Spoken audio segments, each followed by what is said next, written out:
పరిశుద్ధుడు నిరంతర స్తోత్రార్హుడైన యేసయ్య ప్రశస్త నామమున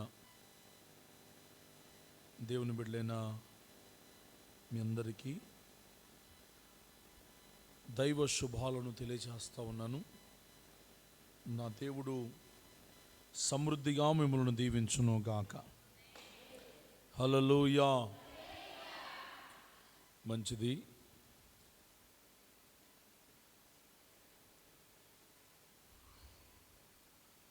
దేవుడు మాట్లాడే దినం అది అనుకూలమైన దినముగా ఎంచి, ఎవరైతే అనుకూలమైన భక్తి చేస్తారో వారి యొక్క మొర్రను దేవుడే ఆలకించి పరిశుద్ధపరిచి ఆయన మహిమగల రాకడ కొరకు సిద్ధపరుస్తారు. దేవుని వాక్యం చెబుతుంది, అనుకూలమైన సమయాన నేను మీ మొరను ఆలకిస్తానని దేవుని వాక్యం చెబుతుంది. మనం తొందరపడినా కొన్నిసార్లు దేవుడు మనను పరీక్షిస్తూ ఉంటారు. ఆ పరీక్షలో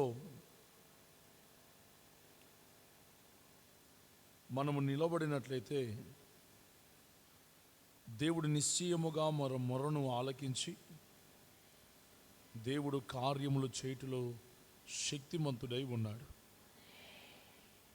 చదవండి అన్నమాట. అనుకూలమైన సమయంలో నేను మీ మొరను ఆలకిస్తాను. యెషయా గ్రంథం 49వ అధ్యాయం. అందరు వాక్యానికి చేరువగా వాక్యం వినే మనస్సు కలిగి వాక్యం వినగలిగిన సామర్థ్యతను పొందుకొని వాక్యం వినండి. అది మీ ఆత్మీయ జీవితాలకు బలాన్ని కలగజేస్తుంది. చాలామంది దూరంగా ఉంటారు. దూరంగా ఉండటం ఆత్మీయ స్థితికి మంచిది కాదు. వాక్యానికి అంత చేరువగా ఉంటే అంత మంచిది. 49:8 దేవుడు ఇలా సెలవిస్తున్నారు, అనుకూల సమయమందు నేను మీ మొలను ఆలకించి మీకు ఉత్తరం ఇచ్చెదను. ఆమేన్. దేవుని వాక్యం మీరు చాలా జాగ్రత్తగా వినండి. ప్రతి ఒక్కరి మొరను మన దేవుడు ఆలకిస్తారు. అయితే ఆలకించే ఒక అనుకూలమైన సమయం అనేది ఒకటి ఉన్నది. అందుకనే మీరు ఎప్పుడు మోకరించిన ఈరోజు నా ప్రభు నా స్వరాన్ని వింటాడు అన్న విశ్వాసంతోనే ప్రార్థన చేసుకోవాలి. చాలామంది ప్రార్థన అంటే కనీసం నోరు మెదపని వారు కూడా మీలో ఉన్నారు. అసలు ప్రార్థన అంటే అసలు ఏంటో తెలియని వాళ్ళు కూడా ఉండటంలో సందేహం ఏమీ లేదు. అమ్మా,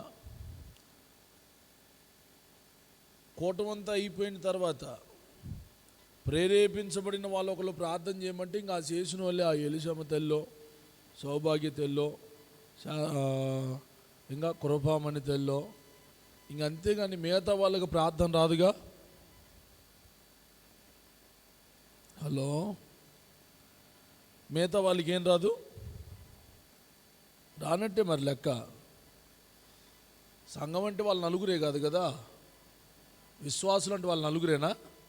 మరి మీరు పిశాసులా? మరి విశ్వాసులైతే దేవుని పిల్లలైతే మొర్ర పెట్టాలి కదా. అమ్మా, మీరు ఇంట్లో ప్రార్థన చేస్తున్నాం అని అనే మాట వినటానికి కూడా నమ్మయుక్తంగా ఉండదు. చాలామంది అసలు నోరు కూడా మెదపకుండా, పక్కన వారికి కూడా స్వరాలు వినబడకుండా లోపల ప్రార్థన చేసుకుంటూ ఉంటారు. అమ్మా, బయటికి ప్రార్థన చేస్తే ఖర్చు ఏమి కాదు కదా. బయటికి ప్రార్థన చేస్తే నలుగురికి ఉపయోగకరం కదా, నలుగురికి ఆశీర్వాదకరంగా ఉండటం మంచిది కదా. మనం దీవించబడటమే కాదు, మన ద్వారా అనేకులు దీవించబడాలి. అటువంటి ఉపయుక్తమైన జీవితం చేయాలి. కానీ ఇతరులు బలహీనపరచబడే ప్రార్థనలు మనం చేయకూడదు. ప్రార్థన అందరూ చేయాల్సింది. ఇక మైకు పట్టుకున్న వాళ్ళే చెయ్యాలి అని ఏమైనా ఉన్నదా? అందరూ చెయ్యాలి ప్రార్థన అంటే. స్తోత్రం. నేను ఆదివారాలు కూడా సీసీ కెమెరాలు చూస్తూ ఉంటాను. అందరు ప్రార్థన చేస్తున్నారంటే కొంతమంది బాసిపెట్లు వేసుకొని కూర్చుంటారు, బుద్ధులు కూర్చున్నట్టు. మరి కొంతమంది అసలు దేవుని మందిరంలో చెయ్యకూడని పని ఏంటంటే లేచి తిరగటం. ప్రార్థనకు వచ్చావో ఇంకా ప్రార్థనలో కూర్చోవటమే కానీ లేచి తిరగటం అది సైతానాత్మ. సైతాన్ గడ బయట నుంచి పిలుస్తున్నాడు. సైతాన్ వాళ్ళు అందరూ లేచిపోతూ ఉంటారు, మీరు చూసుకోండి. దేవుని పిల్లలు దేవుని మందిరంలోనికి వచ్చిన తర్వాత ఇంకా లెగ్గకూడదు. అది క్రమము కాదు అమ్మా. నిన్ను చూసి ఇంకొకరు లేచిపోతారు. మరీ ఇంకా విపరీతం అయితే అప్పుడు వెళ్ళొచ్చు. కానీ ఇక అదొక అలవాటుగా చాలామంది చేస్తూ ఉంటారు. అవన్నీ సైతాను గాడి యొక్క కార్యాలు, వాళ్ళని పసిగట్టవచ్చు మనం. కనుక దేవుని పిల్లలు ప్రార్థన అనేది ఒక పోరాటంగా చేస్తూ ఉండాలి. ఈ రోజున చాలామందికి చాలా పోరాటాలు ఉన్నాయి, కానీ కనీస దుఃఖం అనేది ఉండదు. దుఃఖంతో ప్రార్థన చేసుకుందాం అన్న ఆశ ఉండదు. కడుపు చించుకుంటే కాళ్ళ మీద పడుతుంది అంటారు చూసారా?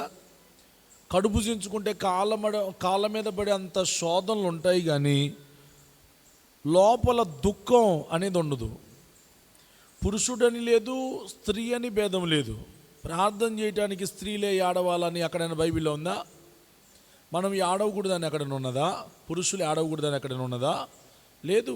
అందరం కన్నీటితో ప్రార్థన చేయాలి. స్తోత్రం చెప్పండి గట్టిగా. హల్లెలూయా. దుఃఖం ఎవరి జీవితంలో మోగబోతుందో కొన్ని విషయాలు ఈ పూట దుఃఖాన్ని గురించే మీతో మాట్లాడతాను. హెబ్రీలకు రాసిన పత్రిక 12వ అధ్యాయం 17వ వచనం.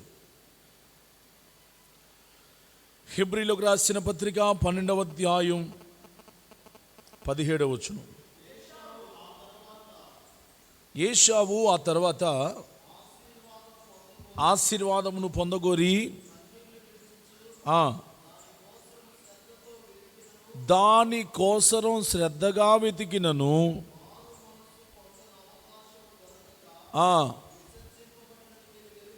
హల్లెలూయా. ఏం చేశాడు ఏశావు?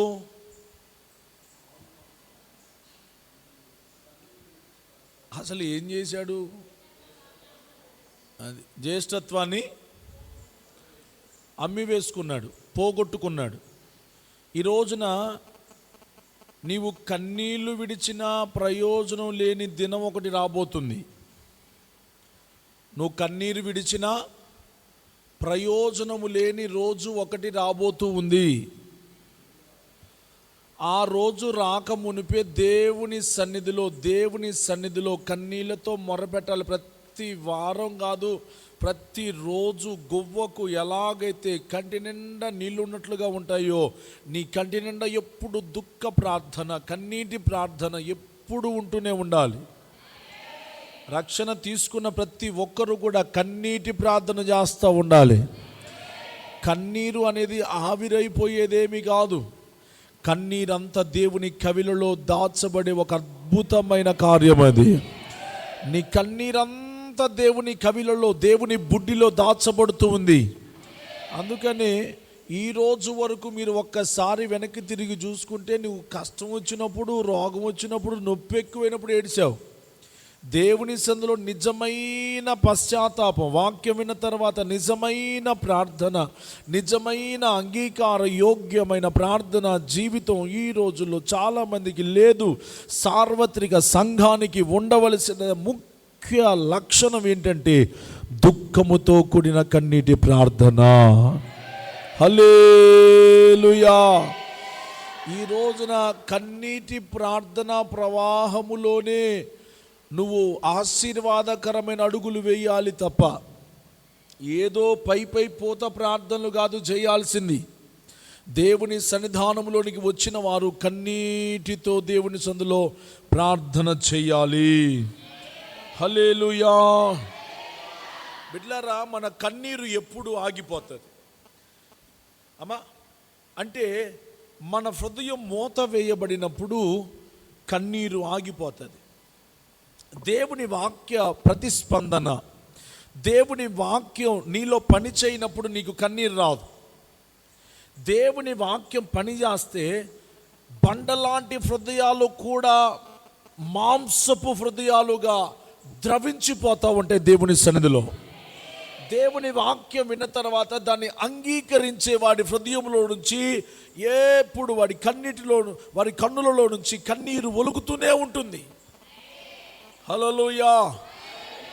వాక్యం విన్న తర్వాత నీలోంచి ఒక కన్నీటి పశ్చాత్తాపం రావాలి, కన్నీటి ప్రార్థన రావాలి. అప్పుడే నువ్వు వాక్యం విన్నావు, వాక్యాన్ని తిన్నావు, వాక్యం వలన బలం పొందావు, వాక్యము వలన నడిపించబడుతున్నావు, వాక్యము ద్వారా నువ్వు వాక్యాలను స్వీకరించావు, వాక్యమే నీ జీవితానికి ఆయువుగా మార్చుకున్నావు అని అర్థం. కన్నీటి ప్రార్థన లేకపోతే ఏదో విన్నావు, వచ్చావు, కూర్చున్నావు, వెళ్ళిపోయావు, అంతే సంగతులు, ప్రయోజనమేమి ఉండదు. కన్నీటి ప్రార్థన దేవునిని అంగీకరించాను, దేవుని వాక్యాన్ని అంగీకరించాను అనుటకు ఒప్పిదమై ఉన్నది. కనుక కన్నీటి మొరను ఎవరైతే ప్రభు సన్నిధిలో చేస్తారో వారి ప్రార్థనను దేవుడు అంగీకరిస్తాడు. బైబిల్లో హిజ్కియా ఎలాంటి ప్రార్థన చేశాడు? కన్నీటి ప్రార్థన చేశాడు హిజ్కియా. ఎలాంటి ప్రార్థన? హన్నా ఎట్లాంటి ప్రార్థన చేసింది? కన్నీటి ప్రార్థన చేసింది. ఇలాగూ చెప్పుకుంటూ పోతే కన్నీరు మున్నీరుగా దేవుని సందులో విలపించిన వారు ఉన్నారు. సంఘములో సార్వత్రిక సంఘములో ఏ గుంపు వారు ఉండాలో చదువునానా?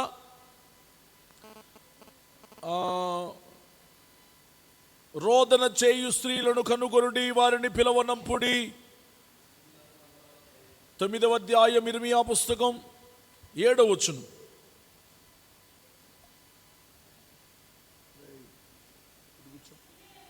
పదిహేడు చదుమ్మా. జరుగు. ఆలోచన చేయండి, రోదన చేయు స్త్రీలు లేవాలి. రోదన చేయు స్త్రీలను కనుగొనుడి, వారిని పిలవనంపుడి. తెలివిగల స్త్రీలను కనుగొనుడి, వారి పిలవనంపుడి. మన కన్నులు కన్నీళ్లు విడుచున్నట్లుగాను, మన కనురెప్పల నుండి నీళ్లు ఒలుకున్నట్లుగాను వారు త్వరపడి మనకు రోదన ధ్వని చేయవలెను. మనము వలసపోతుమే, సిగ్గు నొందితిమే.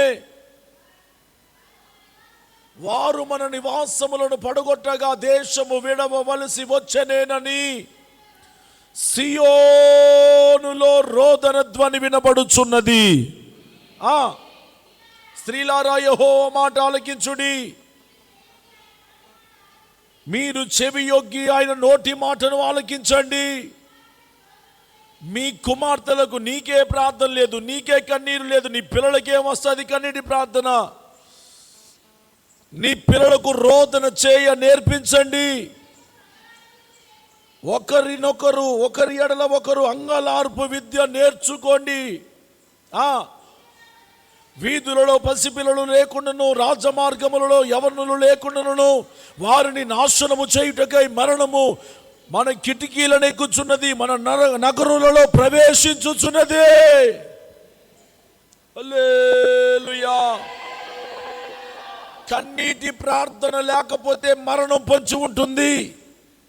కన్నీటి ప్రార్థన లేకపోతే శత్రువు పొంచి ఉంటాడు. కన్నీటి ప్రార్థన లేకపోతే సైతానుగాడు సమీపించి ఉంటాడు. దేవుని పిల్లలకు కన్నీటి ప్రార్థన ఒక ఆయుధంగా మార్చబడాలి. హల్లెలూయా. అమ్మా, ఏముండాలన్నా? కన్నీటి ప్రార్థన. మీ పక్కన వాళ్ళు చెప్పు, అక్క నీకు కన్నీటి ప్రార్థన ఉండాలి.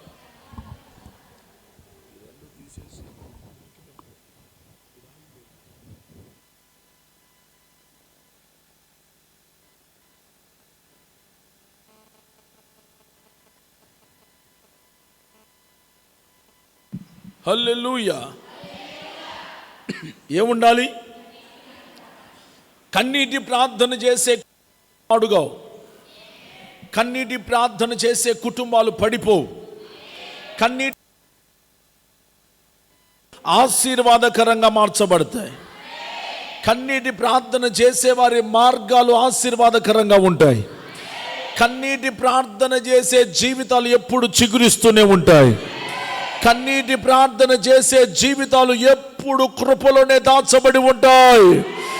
కన్నీటి ప్రార్థన చేసేవారు దేవుని రాకడాన్ని ఎప్పుడా అని ఎదురు చూసేవారిగా ఉంటారు. కన్నీటి ప్రార్థన చేసేవారు పరలోకపు పిలుపును అందుకుంటారు. కన్నీటి ప్రార్థన చేసే వారికి రేపు బూర స్వరము వినబడుతుంది. హల్లెలూయా.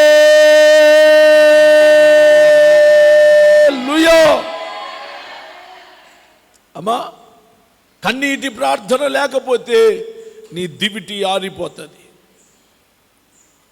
నీ ఆయువు తీరిపోతుంది. గనుక కన్నీటి ప్రార్థన దేవుని పిల్లలకు ఆయుధంగా మారిపోవునుగాక. హల్లెలూయా. అమ్మా, ఒక దుఃఖం రాకపోవటానికి గల కారణం ఏంటి అనంటే కొన్ని విషయాలు, ఒక 7-8 విషయాలు ఈ రాత్రి మీతో చెప్తాను. ద్వితీయోపదేశకాండం 1వ అధ్యాయం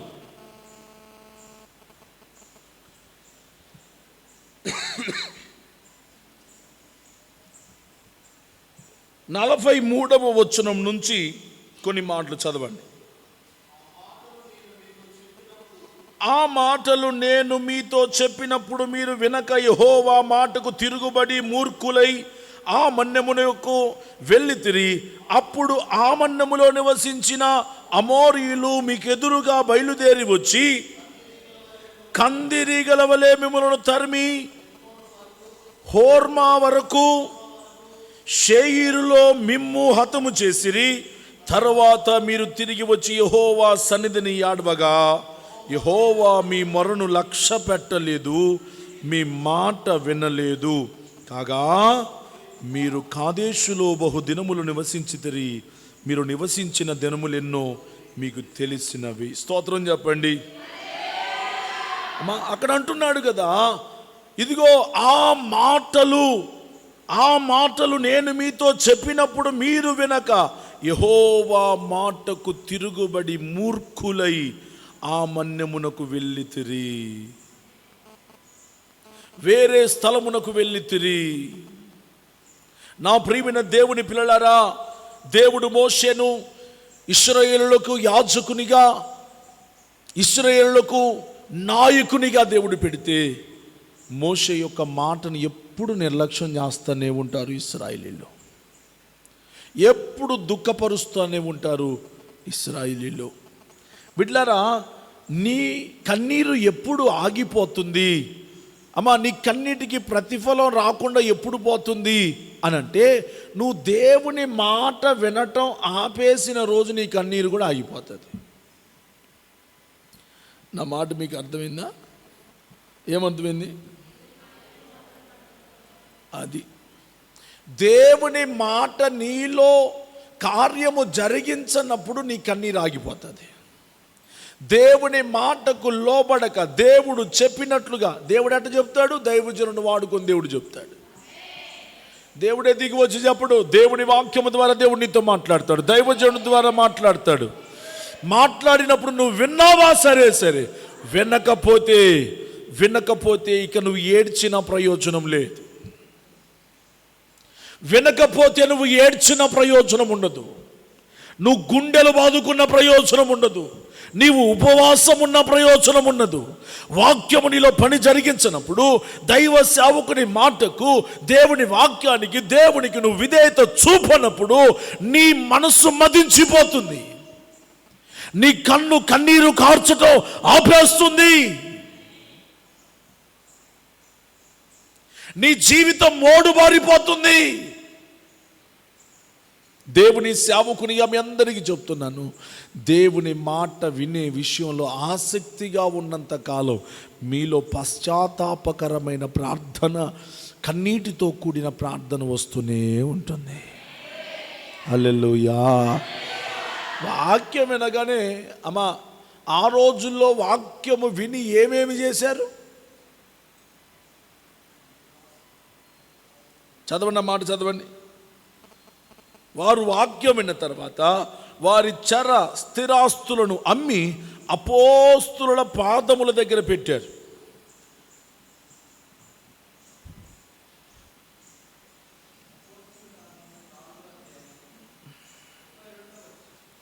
అపోస్తుల కార్యాలు 4వ అధ్యాయం 34 చదువునానా అమ్మా?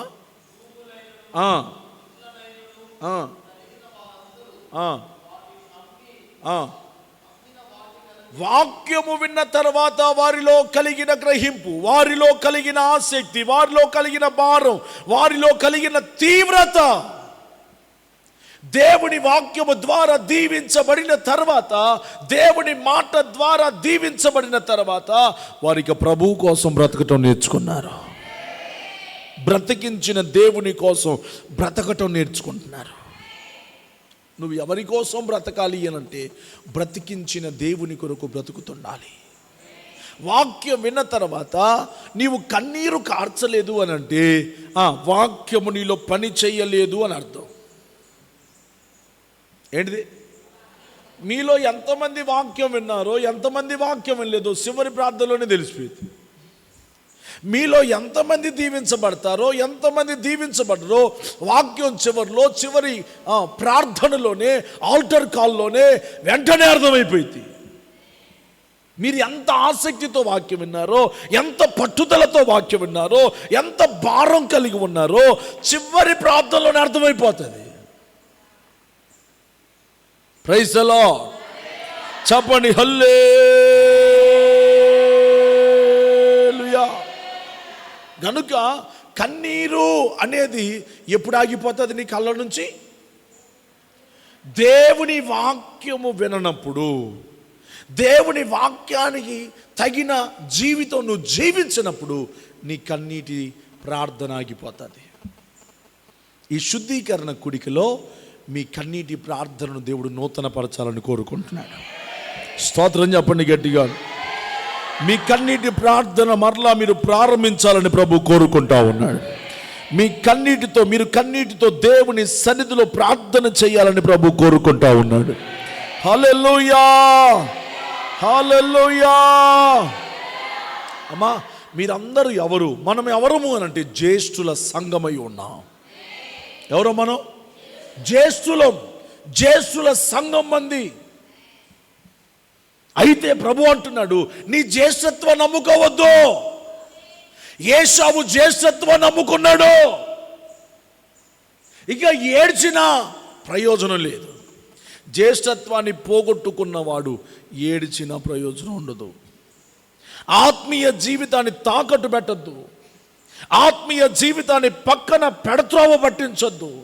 ఆత్మీయ జీవితాన్ని బలహీనపరచబడేది ఏదైనా అది నీ దగ్గరకు రానివ్వద్దు. ప్రభు కోసం మరణమైన జీవమైన ప్రభు కొరకు నిలబడే ఒక జ్యేష్ఠుల గుంపు సంఘములో కావాలి.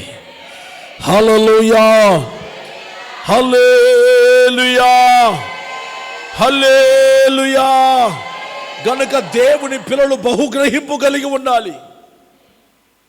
అబ్రహామును దేవుడు ఆశీర్వదించిన తర్వాతట, ఎవని వలన నేను దీవించబడ్డానో ఆ దేవునికి నేను నాకు కలిగిన వాటన్నిటిలో, దేవుడు నాకు ఇస్తున్న వాటన్నిటిలో నేను భాగమిస్తున్నాను, దశమ భాగం తీస్తున్నాను అన్నాడు. వాక్యం విన్న తర్వాత ఆ వాక్యానికి తగిన ప్రతిస్పందన. చదవండి రోమీయులకు రాసిన పత్రిక 7వ అధ్యాయం 2వ వచనం చూడండి. అబ్రహాము అన్నిటిలో, హెబ్రీ 7:2,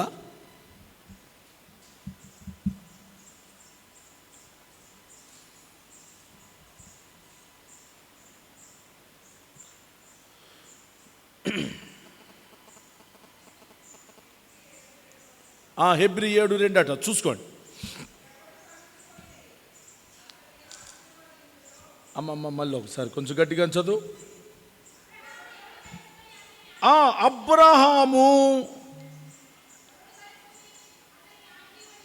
మొదటి నుంచి చదువు. రాజులను సంహారము చేసి తిరిగి వచ్చుచున్న అబ్రహామును ఎవడు కలుసుకొని అతనిని ఆశీర్వదించెనో, సింధూర వృక్షము కింద కూర్చున్న అబ్రహామును ఎవరు కలుసుకున్నారో, ఎవరి ద్వారా దీవించబడ్డాడో, ఎవరి ద్వారా వర్ధిల్లాడో, ఎవరి ద్వారా మేలు పొందాడో, కెమెరా చూసుకొని నిలబడాలా. కోతి నిలబడితే వారు ఎదురుగా ఎవని వలన దీవించబడ్డాడో, అమ్మా ఎవనికి అబ్రహాము అన్నిటిలో 10వ వంతు ఇచ్చెను, ఆ షాలేము రాజును మహోన్నతుడకు దేవుని యాజకుడైన మెల్కీసెదెకు నిరంతరము యాజకుడుగా ఉన్నాడు. చప్పలు కొడుతూ యేసుని మహిమపరచండి.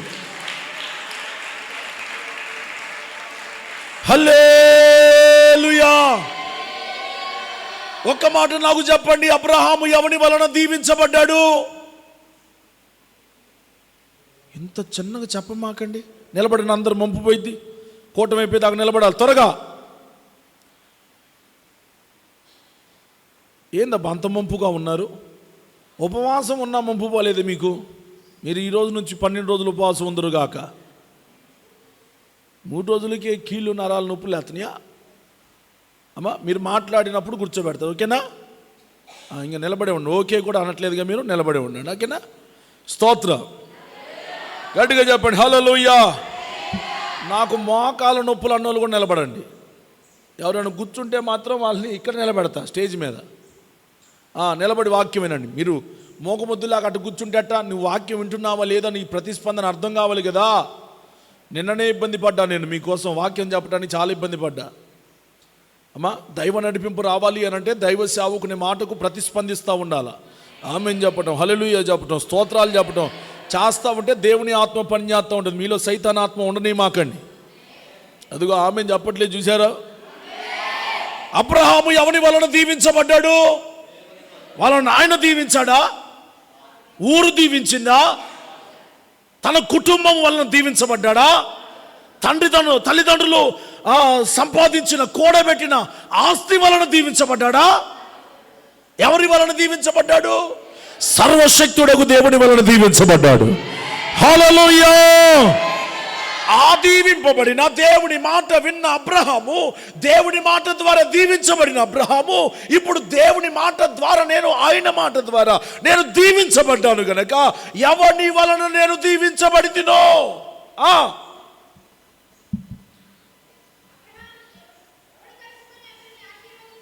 నేను ఎవని వలన దీవించబడ్డానో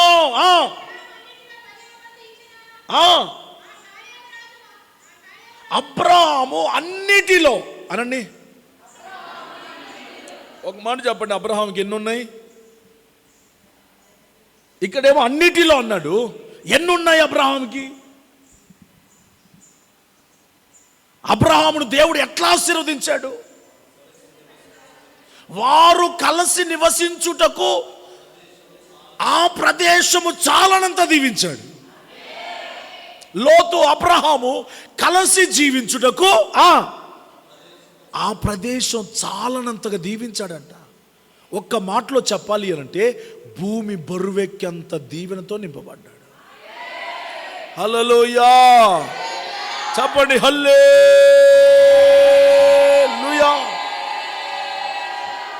అబ్రహాం ఇంటికి దేవుని దూతలు వచ్చిన తర్వాత ఎన్ని మాణికల పిండి తేమన్నాడు? 3 మాణికలతో. 3 మాణికలు అంటే మాణికంటే ఎన్ని కేజీలు? 2 కేజీలు. ఇప్పుడు 3 మాణికలంటే 6 కేజీలు. ముగ్గురికి 6 కేజీల భోజనం. ఏజులత్తి వెజ్జి మాంసం ఏంది? లేతది తీసుకొని వచ్చి మందలో నుంచి అంటే ఆయన మందలు కలిగిన వాడు.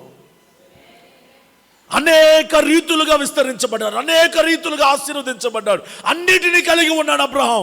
అతనికి లేనిదంటూ లేదు. ఒంటెలు ఉన్నాయా? ఒంటెలు ఉన్నాయి. గొర్రెల మేకల మందలు ఉన్నాయా? ఉన్నాయి. ఆయనకు లేనిదే లేదు. ఇప్పుడు అబ్రహాము గురించి నేర్పిస్తాను వినండి. ఇప్పుడు అబ్రహాము ఏదైతే కలిగి ఉన్నాడో వాటన్నిటిలో నుంచి దశం భాగం తీస్తున్నాడంట. స్తోత్రం చెప్పండి గట్టిగా.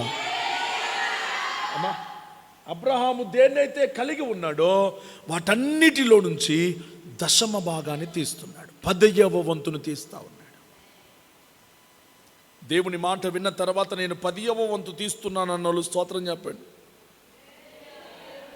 తిప్పి తిప్పి కొడితే ఒక 5-6 ఉన్నారు. మిగతా వాళ్ళకి ఏం ఎక్కట్లేదు, వాక్యం ఎక్కట్లా. ఏమెక్కట్లా? వాక్య భయం లేదు.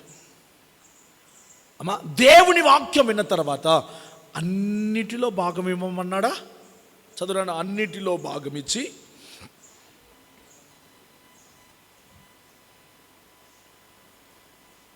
ఉపదేశించువాడు, ఉపదేశము పొందువాడు, ఉపదేశించువానికి. అమ్మా, ఎంతది రెఫరెన్స్ చెప్పు.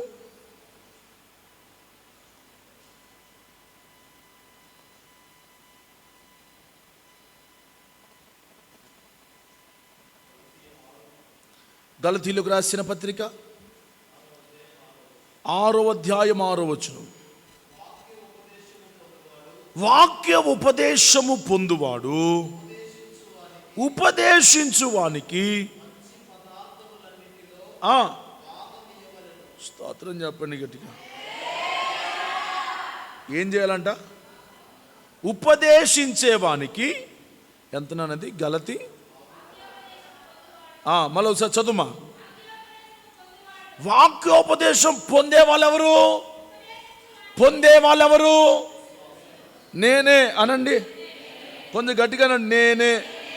వాక్యోపదేశం చేసే వాళ్ళెవరు అనండి. మీరే అన్నా, మీరే అనండి. పల్నాడోళ్ళు అనండి. అది ఇప్పుడు వాక్యోపదేశం చేసేవానికి, వాక్యోపదేశం వినేవాళ్ళు మంచి పదార్థం. కుళ్ళిపోయిన వాటిలో అన్న అరిసెలు చేసినా కానీ అన్న ఎవరికి నలుగుడు పడట్లేదని తెచ్చింది మొన్న. అవి ఎట్టున్నాయంటే కంకర్రాళ్ళు ఉన్నట్టే ఉన్నాయి. సుత్తె పెట్టుకొని, లేకపోతే పప్పు గుత్తి పెట్టుకొని, లేకపోతే పచ్చనూరేదేంది రోకలి బండ తెచ్చుకొని దంచి దంచి దంచి అప్పుడు పొడి చేసుకుని తినేటట్టు ఉన్నాయి. కాల్చినప్పుడు తేవచ్చుగా. హలో, చేతులు రాక అమ్మా, ఏం రాక? ఇచ్చే చేతులు రావు చాలా మంది. అమ్మా, మరి ఉపదేశం పొందుతున్నాం. అబ్బా, ఆయన ద్వారా, ఆయన మాటల ద్వారా, దేవుని మాటలు మన దగ్గరకు మోసుకొని వచ్చుట ద్వారా మనము ఈ రోజున ఈ రీతిగా మనం సజీవ సాక్షులుగా ఉన్నామే. ఆయన మన కొరకు ప్రార్థన చేయడం ద్వారా, దైవజనుడు మన కోసం ప్రయాసపడుట ద్వారా, ఆ ప్రయాసకు ప్రతిఫలంగా ఈ రోజున మనం 5,000 లోపలికి పోతున్నాయే. ఆ కృతజ్ఞత అనేది మనలో కనబడాలి కదా. స్తోత్ర. హల్లెలూయా. అమ్మా, ఉపదేశము పొందేవాడు, చదువుమా. వాక్యోపదేశము పొందువాడు, ఉపదేశించువానికి. వినండి, మాట వినండి. మోసపోమాకండి. దేవునికి ఏమి తక్కువ కాదు. వినండి, దేవుని పనికి ఏది తక్కువ కాదు. దైవజనుడికి కూడా చెప్పనమ్మా. అమ్మా, నేను సేవ చేస్తానని బైబిల్ పట్టుకున్న ప్రతి ఒక్కరిని దేవుడు పోషిస్తానే ఉన్నాడు. ఆకాశ పక్షులను పోషించుచున్న దేవుడే మమ్మలను పోషిస్తూ ఉన్నాడు. నా అవసరాలు ఎప్పుడు అందుకని మీకు చెప్పలేదుగా, చెప్పానా? నాకు ఇంట్లో జరగట్లేదని మీ ఇంటికి వచ్చి కూర్చున్న రోజులు ఏమైనా ఉన్నాయా? నా ఇంట్లో కరెంటు లేకపోయినా దీపం ముట్టించుకొని బ్రతుకుతా. నా ఇంట్లో తిండి లేకపోయినా గంజి నీళ్ళు తాగైనా బతుకుతా. స్తోత్రం. అంతేగాని నా దగ్గర లేకపోతే నీ దగ్గర చేయి చాచే ఆ అలవాటు మాకు లేదు. Praise the Lord. హల్లెలూయా. దేవుడు అంటున్నాడు, మోసపోకండి. దేవుడు వెక్కిరించబడడు. నువ్వు ఏది విత్తుతావో అదే నీకు సమృద్ధిగా వస్తుంది. నువ్వు ఏది విత్తుతున్నావు, ఏదైతే నువ్వు విత్తుతున్నావో, ఏదైతే నువ్వు విత్తాలని కోరుకుంటున్నావో దాని పంటే నువ్వు పొందుతావు. స్తోత్రం, హల్లెలూయా. ఇప్పుడు అందరు చెప్పండి, అబ్రహాము ఎవరి వలన దీవించబడ్డాడు? అందరు చెప్పారా? అందరూ చెప్పారా? కూర్చోండి. చెప్పకపోతే మళ్ళీ నిలబడదాం, ఓకేనా? అది ఓకే అనట్లేదు, మళ్ళీ నిలబడండి. హల్లెలూయా.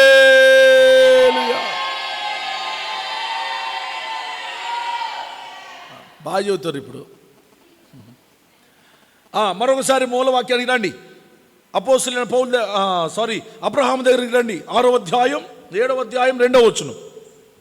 హెబ్రీయులకు రాసిన పత్రిక 7వ అధ్యాయం 1వ వచనం నుంచి, రాజులను సంహారము చేసి తిరిగి వచ్చుచున్న అబ్రహామును ఎవరు కలుసుకొని అబ్రహామును ఆశీర్వదించెనో. ఏందంట? ఎవరి వలన దీవించబడ్డాడో ఆ దీవిస్తున్న దేవునికంట అన్నిటిలో 10వ వంతును తీస్తా ఉన్నాడట. హల్లెలూయా. ఇప్పుడు నా మాటకు మీరు జవాబు చెప్పండి, మిమ్మల్ని దేవుడు అన్నిట్లో దీవిస్తున్నాడా? ఆర్థికంగా దీవిస్తున్నాడా? తిండి ప్రకారంగా, శరీర ప్రకారంగా, మరి అన్నిట్లో భాగం ఇస్తున్నారా? వాక్య గ్రహింపు మనలోనికి వచ్చునుగాక. అబ్రహాము అన్నిటిలో భాగము తీసిన తర్వాతనే బల్లలో చెయ్యి వేస్తాడమ్మా. బల్లలో చెయ్యి వేయవలసిన వారు ఎవరు అనంటే బల్లారాధనలో పాల్గొనే వాళ్ళు 10వ వంతు తీసే వాళ్ళై ఉండాలి. అందరు చెప్పండి మాట. మీ పక్కన వాళ్ళు చెప్పండి మాట. ఖచ్చితంగా 10వ వంతును తీసేవారిగా ఉండాలి. నీకు కలిగిన వాటన్నిట్లో ఇప్పుడు గలతీ 6:6లోనికి రండి.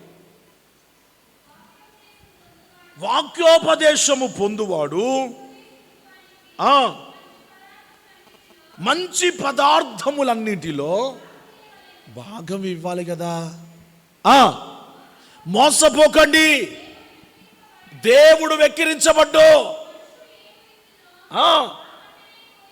ఆ పంటని ఖచ్చితంగా కోస్తాడు. నీ పిల్లలకి ఏది తక్కువ కాకుండా ఉండాలి అనంటే అన్ని విషయాల్లో మనం నమ్మకంగా ఉండాలి. నేను ఎట్లయితే నమ్మకంగా ఉంటున్నానో సంఘం కూడా అంతే నమ్మకంగా ఉండాలి. నేను ఎట్లయితే నాకు కలిగిన దానిని దేవుని మహిమ కొరకు, ఎలాగైతే ప్రభు పని కొరకు ప్రతి దానిలో నుంచి దేవుని ఘనపరుస్తూ ఉన్నానో అలాగూ నేను పెంచుతున్న మీరు కూడా అంతే ఉండిపోవాలి. మీరు అట్టు ఉంటారో మీ పిల్లలు కూడా అంతే ఉంటారు, ఉండాలి కూడా. మరి అట్లనే నేనట్టుంటున్నానో, నేనట్టుంటున్నా, నిలబడండి, మళ్ళీ నిలబడండి, చెప్పట్లా చెప్పండి. నేను ఎట్లా ఉంటున్నా, నేనెంత నమ్మకంగా ఉంటున్నానో మీరంత నమ్మకంగా ఉండాలి. స్తోత్రం చెప్పండి గట్టిగా. నేనెంత ప్రయాసపడుతున్నానో అంతకంటే మీరు ఎక్కువగా ప్రయాసపడుతూ ఉండాలి. హల్లెలూయా. చాలామంది దశమ భాగం ఇచ్చే విషయంలో ఖర్చు పెట్టడానికి ఎంతైనా ఖర్చు పెడతారు. ఇప్పుడు ప్రజెంట్ ఇప్పుడు కమలక్కే ఉంది, ఇప్పుడు పెళ్ళి పెట్టుకుంది, ఎంత ఖర్చు చేసిద్దో. చేసిద్దా చేయదా? మరి దానికి లెక్క వేసిద్దా?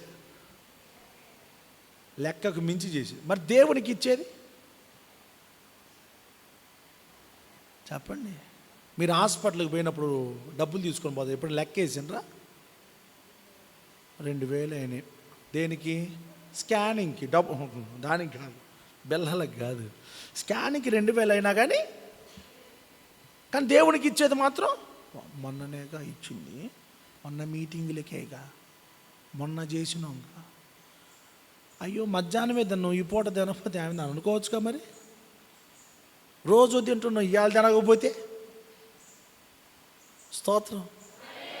దేవునికి ఇచ్చేది ఎప్పుడు మనం లెక్క వేయకూడదు. నేను లెక్క వేయాలంటే చాలా కోట్లు దాటిపోయాను, కోట్లు దాటినాయి. చెప్పండి మరి, కోట్లు దాటినాయి నాన్న. లెక్కలేనంతగా దీవించిన దేవునికి లెక్క పెట్టమాకండి. ఎట్టిచ్చాడు దేవుడు మనకి? అబ్రహాము ఎవని వలన నేను దీవించబడ్డానో ఆ దేవునికి నేను 10వ వంతును చెల్లించుచున్నాడు. ఆ షాలేము రాజు మహోన్నతుడగు దేవుని యాజకుడైన మెల్కీసెదెకు నిరంతరం యాజకుడై ఉన్నాడు. యాజకుడికి ఇస్తా ఉన్నాడట, దేవుని పనికి అప్పగిస్తా ఉన్నాడట. అయ్యా దశమ భాగం అయ్యా దేవుని పని కోసం వాడయ్యా అని చెప్పి మన దశమ భాగం బల్లారాధన తీసుకునే టైంకల్లా దేవుని బలిపీఠం దగ్గరికి వచ్చేసేయాలి. దేవునికి ఇచ్చిన దాంట్లో నుంచి అప్పు చేసి కాదు సుమా, అప్పు చేసినవి బలిపీఠాల మీదకు రాకూడదు. అప్పు చేసినవి రాకూడదు. వడ్డీ వ్యాపారం చేసే డబ్బులు, దొంగతనం చేసినవి డబ్బులు నీ కష్టార్జితమే బలిపీఠం దగ్గరకు రావాలి. ఏం రావాలి? నీ అన్యాయంగా సంపాదించిన ఇక్కడికి రాకూడదు. ఇతరులను ఏడిపించి తెచ్చిన డబ్బు ఇక్కడికి రాకూడదు అమ్మా. లేకపోతే వడ్డీలు, చక్ర వడ్డీలు, భూచక్ర వడ్డీలు, ఓ అబ్బా ఇంకో చాలా వడ్డీలు ఉన్నాయంట. అట్లాంటి డబ్బు ఇక్కడికి రాకూడదు. దేవుడు నీ కష్టాన్ని బట్టి నిన్నెంత దీవించాడో ఆ దీవెనకు తగినంతంతా కూడా దేవుని సన్నిధికి వస్తుండాలి. అందుకని మీకు నేర్పిస్తూ ఉన్నా, ప్రతి ఆదివారం చేతిలో బైబిల్ ఉండాలి, రెండవ చేతిలో కవర్ కూడా ఉండాలి. మరి ఎంతమంది తెస్తున్నారు? చేతులు ఎత్తండి.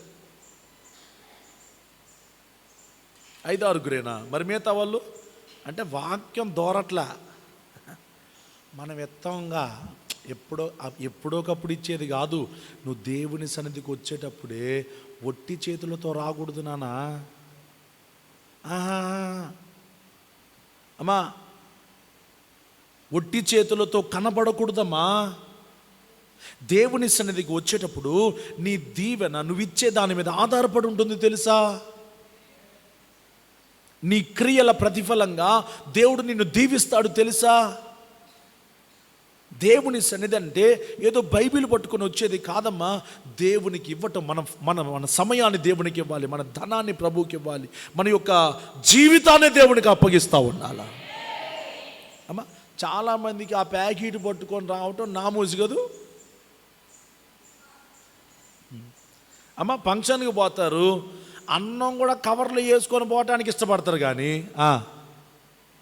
అన్నం ఏంటది, మిగిలిన అన్నం కూరలు కవర్లో వేసుకొని ముడిగొట్టుకొని తీసుకొని రావడానికి కూడా ఇష్టపడతారు. ఇంకో విషయం చెప్పనా, కవర్ లేకపోతే ఇస్తారాకులు ఎట్ట పెట్టుకొని రావడానికి కూడా ఇష్టపడతారు. కానీ దేవుని సన్నిధికి పిరికెడి బియ్యంతో రాకపోవటం నువ్వు బల్లకు అర్హురాలివే కాదు. నీకు అది సిగ్గుసేట్ అవుతే దేవుని బల్ల నీకు కాదు. దేవుని బల్ల తీసుకోవటం వలన నీకు ప్రయోజనం ఉండదు. ఆమేన్ చెప్పండి, ఆమేన్. దేవుని సన్నిధికి వస్తున్నావు అని అంటే చేతిలో బైబిల్ ఉండాలి, ఇంకో చేతిలో కవర్ ఉండి నువ్వు మంచిగా దేవుని మహిమపరుస్తూ ఉండాలి. ఆదివారం వచ్చేసరికి నా దేవుని దగ్గర నేను ఏం తీసుకొని పోవాలా అని వీళ్ళు ఏమేమి తీసుకొని పోతారా సిగ్గుపడతారు కదా, బిడియ పడతారు కదా. అమ్మో వాళ్ళు చూస్తే అవనా నామేష్ అనుకుంటారా. మరి నువ్వెందుకు అనుకుంటున్నావు? దేవుని సన్నిధానానికి వచ్చేటప్పుడు మనం ఒట్టి చేతులతో కనపడద్దని దేవుని వాక్యమే చెప్తుంది. మీరు తేకపోయినా నాకేం తక్కువైతుందా? తక్కువ అవుతుందని మీకు చెప్పట్లేదు, మీరు తక్కువ కాకూడదని మీతో చెప్తున్నాను. మీరు దీవెన కొలతలేనంతగా ఉండాలని చెప్తా ఉన్నాను. దేవుడి నామానికి మహిమ కలుగును గాక. హల్లెలూయా.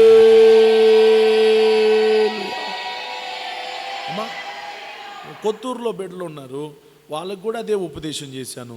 ప్రతి ఒక్కరు ఆదివారం రాగానే ఎవరి కవర్ వాళ్ళు తీసుకుని వచ్చి అమ్మా ఎవరి కూరగాయలు వాళ్ళు తీసుకొని వచ్చి ప్రార్థన చేయించుకొని పోతున్నారు. తుమ్మురుగోడ్లో అదే వాక్యం చెప్పాను.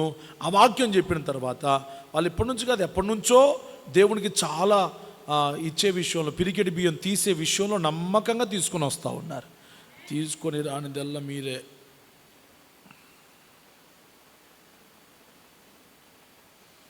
ఎట్లాంటి వాక్యాలు మీకు నచ్చవని నాకు తెలుసు. నచ్చుతాయా నచ్చవా? నచ్చాలి. మరి వీకే తినే కూటాలే కాదు, ఇచ్చే కూటాలు కూడా ఉండాలి. హల్లెలూయా చెప్పండి. నేను కానుక తీసుకొని పోతానేమో. మరి పిరికిడి బియ్యం తినట్లేదా? డబ్బు లేదంట నువ్వు? దేవుడు నీకు ఆహారం ఇస్తున్నాడు కదా. ఆహారంలో కూడా అన్నిటిలో అన్నాడా? కొన్నిటిలో అన్నాడా? ఒక్క దాంట్లోనే అన్నాడా? అంటే నువ్వు ఒకవేళ ఒక ఉద్యోగం చేసుకుంటే ఉద్యోగంలోనే ఇవ్వాలా అన్నాడా? లేదు. అన్నిటిలో నువ్వు దేని ద్వారానైతే దేవుని ద్వారా సమృద్ధిని పొందుతున్నావో వాటన్నిటిలో దేవునికి భాగం బలిపీఠం దగ్గరకు రావాలి. అమ్మా మీరంతా ఎదిగారో ఈ నెల కాకపోయినా వచ్చే నెల అయినా చూస్తాను. నేను ఇప్పటి నుంచి చూస్తా. ప్రతి వారం మీరు దేవుని వాక్యంలో ఎంత ఎదిగారో మీ కవర్ నా చేతిలో పెట్టి ప్రార్థన చేయించుకోవాలి. మీ పక్కన చెప్పు.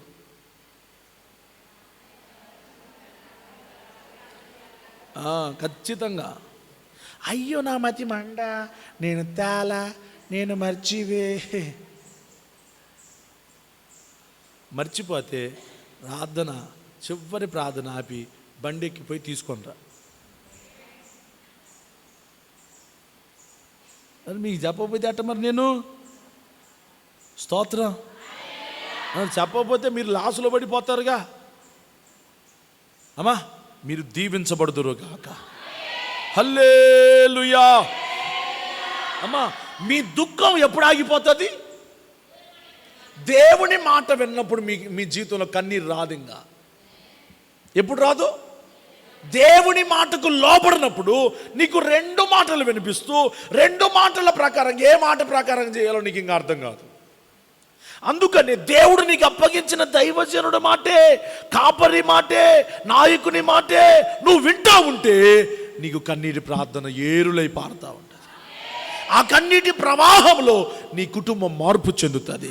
ఆ కన్నీటి ప్రవాహంలో మోడుబారిన జీవితాలు చిగురిస్తాయి. ఆ కన్నీటి ప్రవాహంలో నీ కుటుంబాలు దీవెనకరంగా మార్చబడతా ఉంటాయి. హల్లెలూయా. దేవుని మాట విననప్పుడు నీ దుఃఖం ఆగిపోతుంది. ఈ పూట మీకు నేర్పించే మాట దుఃఖం, కన్నీరు. మీ కన్నీరు ఆగిపోకుండా చూసుకోవాలి. అమ్మా చదవండి. గలతీలకు రాసిన పత్రికలో ఎంత చదివారు? అది 6:6 చదవండి అమ్మా. అది కాదమ్మా, స్త్రీలను గురించి, కన్నీరు విడిచే స్త్రీలను. ఇంకా వాక్యంలోకి రండి. ఇర్మియా 9:17 చదవండి. సైన్యములకు అధిపతి యెహోవా ఈలాగు సెలవిచ్చుచున్నాడు, ఆలోచించండి, రోదనము చేయు స్త్రీలను కనుగొనడి, వారిని పిలవనంపుడి.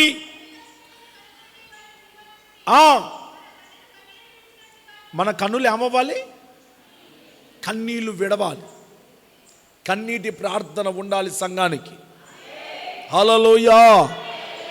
ఏశావు ఆ తర్వాత ఆశీర్వాదము పొందగోరి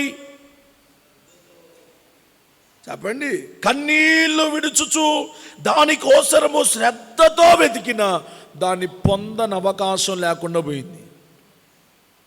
ఇప్పుడు కన్నీరు విడిస్తే నీకు ప్రతిఫలము కలిగే దినాలు ఈ దినాలు. ఒకరోజు నువ్వు కన్నీళ్లు విడిచినా నీకు ప్రతిఫలం రాని రోజు ఒకటి ఉంది. అందుకనే ఎవరికి కన్నీటి ప్రార్థన వస్తుంది అంటే మనం ఏ సంఘం? జ్యేష్ఠుల సంఘం అనండి. ఏశావుకి కన్నీటి ప్రార్థనకు ఎందుకు ప్రతిఫలం దొరకలేదు అని అంటే జ్యేష్ఠత్వాన్ని అమ్ముకున్నాడు. మనమందరం జ్యేష్ఠుల సంఘమై ఉన్నాం. హల్లెలూయా. జ్యేష్ఠుడు అనంటే ఎవరు అనంటే కలిగిన దాన్ని రెండంతలుగా చేయువాడు. మీకు కలిగి ఉన్న ఆత్మీయ జీవితాన్ని ఇంకా అధికం చేస్తూ ఉండాలి. 2కి 2గా చేయాలా, 5కి 5 చేసుకోవాలా. ఆమేన్. అది చేస్తున్న సంఘం, అదే ఎత్తబడే సంఘం. మీరు ఎత్తబడే గుంపులోనికి రావాలి అనంటే జ్యేష్ఠులుగా మారాలి. జ్యేష్ఠుడు ఎవరు అనంటే ఆస్తిని కూడగట్టుకొని దూరంగా వెళ్ళి దుర్వ్యాపారం చేసేవాడు కాదు సుమా. ఎవరు జ్యేష్ఠుడంటే తండ్రి దగ్గరనే జీవించేవాడు, తండ్రి మాట వినేవాడు. హల్లెలూయా, హల్లెలూయా. కలిగిన దాన్ని అనేక విధములుగా దీవెనకు పాత్రులుగా చేసుకునేవాడే జ్యేష్ఠుడు. నా ప్రియమైన దేవుని పిల్లలారా, మీ కన్నీరు ఆగిపోకుండా కన్నీటి ప్రార్థన మీలో ఉండాలి అంటే వాక్యాన్ని, దేవుని మాటను ఖచ్చితంగా వినాలి. అమ్మా, మీరు ప్రార్థన చేసేటప్పుడు నేను ప్రతి ఆదివారం ఆ సీసీ కెమెరాలో చూస్తూ ఉంటా. అమ్మా, చాలామంది అసలు ప్రార్థన అంటే నోరు మెసపరు. ప్రార్థన అంటే చాలు ఇక వాళ్ళకి అసలు పెద్ద కష్టం. వాక్యం వినమంటే గంటల తరబడి ఉంటారు, కానీ ప్రార్థన అంటే చాలు. కాలేదా, ఎంతసేపు ప్రార్థన చేయాలా, నోరు తెరవాలా, ఏం చేయాలి? మాట్లాడబట్టే గంటలుగా మాట్లాడే బిడ్డలు కూడా ప్రార్థన అనగానే కింద కూర్చునే వాళ్ళు ఉన్నారు. ప్రార్థన అంటే తెలియని వారు బలలో పాల్గొనేవారు ఉన్నారు. ఇది ఇంకెంత మాయకత్వం చూడు. అసలు ప్రార్థనే లేకుండా బలలో పాల్గొనకూడదు తెలుసా? ప్రార్థన ఉండాలా. ప్రార్థన ఉంటేనే నువ్వు రేపు నీకు దేవుని పిలుపు అందుతుంది.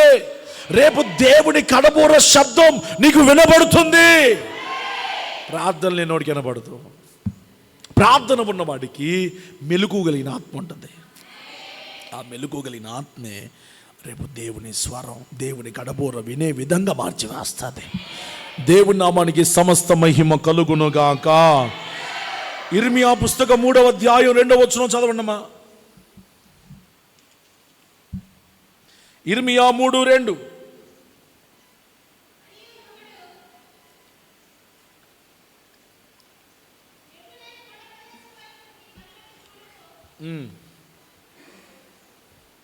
చదుమ్మా.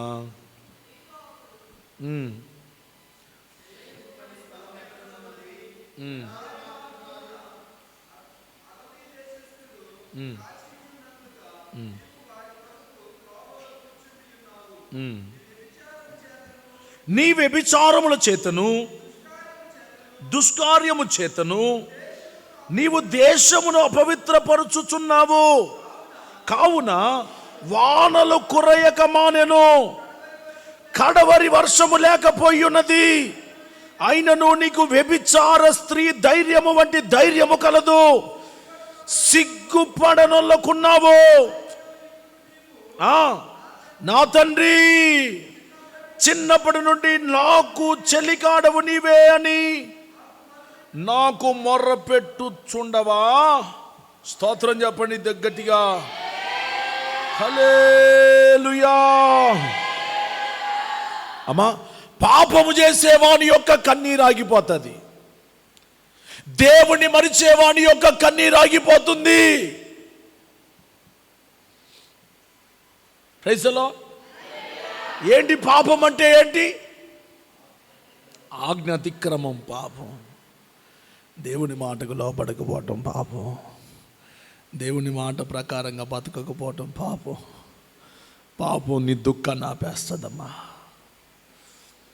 అమ్మ, ఒక చెట్టుకు నీరు పోస్తేనే కదా అది ఫలించేది, అది బలంగా మార్చబడేది. నీ ఆత్మీయ జీవితానికి కూడా కన్నీరు లేకపోతే బలహీనుడు అయిపోతావు. అంటే సైతానుగాడు ఎలాగైనా నేను బలహీనపరచాలి అని నీలో ఉన్న కన్నీరును ఏం చేస్తున్నాడు? కన్నీటి ప్రార్థనను తీసేస్తున్నాడు, ఆపేస్తున్నాడు. చాలామంది మొరలను ఆపివేస్తూ ఉన్నాడు. చాలామంది మొరపెట్టలేని వాళ్ళు మీలో చాలామంది ఉన్నారు.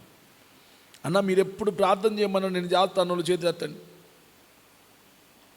ఎంతమందిలో అక్క ఇట్లా ముందుకు వచ్చి మైకి తీసుకొని ప్రార్థన చేయి అనగానే వెంటనే ప్రార్థన చేస్తాను అన్నోళ్ళు మరి మిగతా వాళ్ళు అయ్యా ఇటు చూడలే నేను, ఇటు చూడలేదు అసలు నేను. మీరు చూడండి అమ్మ వాళ్ళు, అయ్యి మీరు చేతులు ఎత్తండి. ఎంతమందిలో ఉన్నా నేను ప్రార్థన చేస్తా అన్నోళ్ళు చేతులు ఎత్తండి. ఏ సంగతులు ఏంది? హల్లెలూయా. వీళ్ళు చూడు నన్ను చూడట్లేదు, ఇటే చూస్తున్నాడు. రండి నాన్న, అందరం ప్రార్థనా పరులుగా మార్చబడదాం. తిండిబోతుల కంటే కూడా ప్రార్థనా పరుల యొక్క గుంపు ఎక్కువగా ఉండాలా. హల్లెలూయా, హల్లెలూయా. రోదన చేసే బిడ్డలుగా ఉండాలని దేవుని వాక్యం కోరుతుంది. దేవుడు సంఘాన్ని దేంతో పోల్చాడు? స్త్రీ అనండి, స్త్రీతో పోల్చాడు. ఇప్పుడు స్త్రీని గురించి మాట్లాడుతూ ఏమంటున్నాడు? ఇదిగో రోదన చేయు స్త్రీలను కనుగొనండి, వారిని పిలవనప్పుడి, తెలివిగల స్త్రీలను పిలవనప్పుడి, వారి కన్నీరు ఒలుకున్నట్లుగాను, వారి కనురెప్పల నుంచి నీళ్లు ఒలుకున్నట్లుగాను మనకు రోదన చేయవలనని. చదవన్నానా? ఇంత దూరం పోయినా ఒక్కలైనా నా దూరాన్ని అందుకోలేదు మీరు. అవన్నీ అయిపోయినాయి, అవి కూడా అయిపోయింది. అది వారు త్వరబడి మనకు రోదన ధ్వని చేయవలను. మనము వలసపోతుమే, మనము సిగ్గునందితమే, దేశము విడవలసి వచ్చనేనని సియోనులో రోదన ధ్వని వినబడుచున్నదట. స్తోత్రం చెప్పండి గట్టిగా. సియోనులో రోదన ధ్వని వినబడుచున్నట్లుగా షాలోములో కూడా రోదన ధ్వని వినబడునుగాక. షాలోం సహవాసములో రోదన చేయువారు లేపబడుదురుగాక. సియోనులో వినబడుతున్న కన్నీటి దుఃఖ స్వరం ఓ షాలోములో కూడా వినబడునుగాక. ఈ సహవాసములో కూడా వినబడునుగాక. కన్నీటి ప్రార్థన చేయగలిగిన పురుషులు లేపబడుదురుగాక. కన్నీటి ప్రార్థన చేయగలిగిన స్త్రీలు లేపబడుదురుగాక. కన్నీటి ప్రార్థన చేసే యవనస్తులు లేపబడుదురుగాక. కన్నీటి ప్రార్థన చేసే వృద్ధులు లేపబడుదురుగాక. హల్లెలూయా. చేయి ప్రార్థన, కన్నీటితో కూడిన ప్రార్థన చేయి. నీ కన్నీరు ఎప్పుడు ఆగిపోతుంది అనంటే నువ్వు దేవుని మాట వినప్పుడు ఆగిపోతుంది. రెండవది, నువ్వు నీ కన్నీటి ప్రార్థన ఎప్పుడు ఆగిపోతుంది అనంటే నువ్వు దేవుని మర్చిపోయినప్పుడు, పాపం చేసినప్పుడు నీ కన్నీటి ప్రార్థన ఆగిపోతుంది. మూడవ మాట కూడా చదవండి. ఇర్మియా పుస్తకం 3వ అధ్యాయం 2వ వచనం చదివారు కదా. హెబ్రీలోకి రాసిన పత్రిక 12:17 మూలవాక్యాన్ని చదవండి.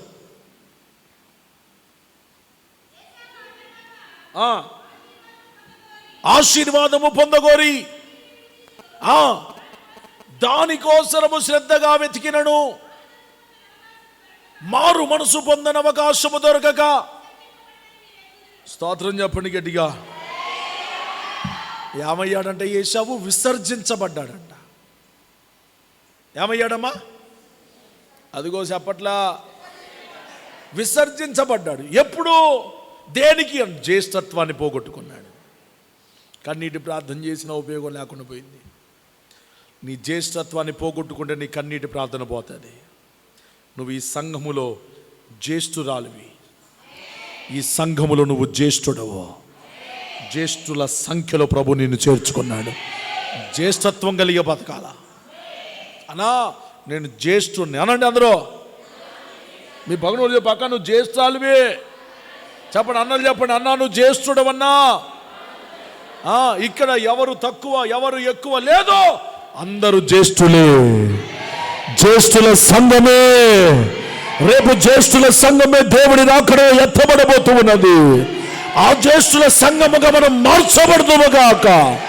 హల్లెలూయా. అమ్మా గనుక జ్యేష్ఠునికి ఎప్పుడు కన్నీరు ఉండాలి.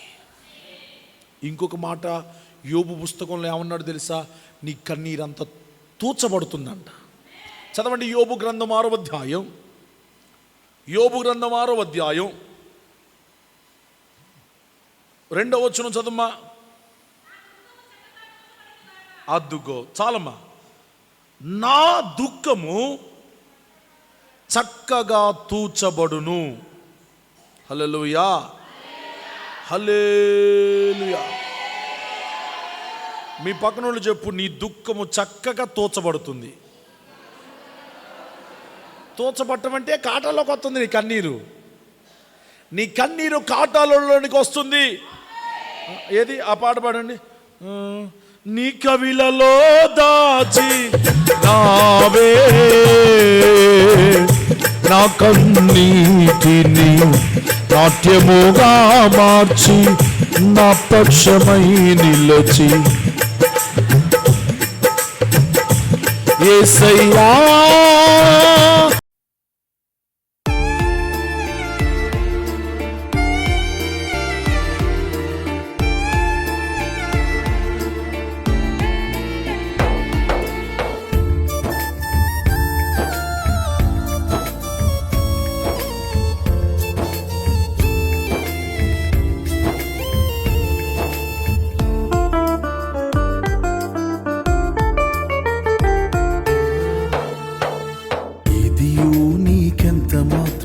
హాని చేయదు. సర్వశక్తుడు నీకు తోడుగా ఉన్నాడు.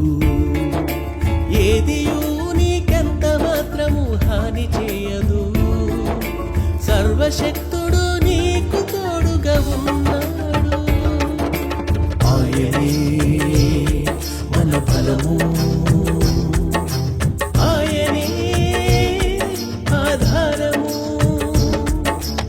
ఆయనే ప్రాకారము, ఆయనే మన అతిశయము. ఇదియు నీకెంత మాత్రము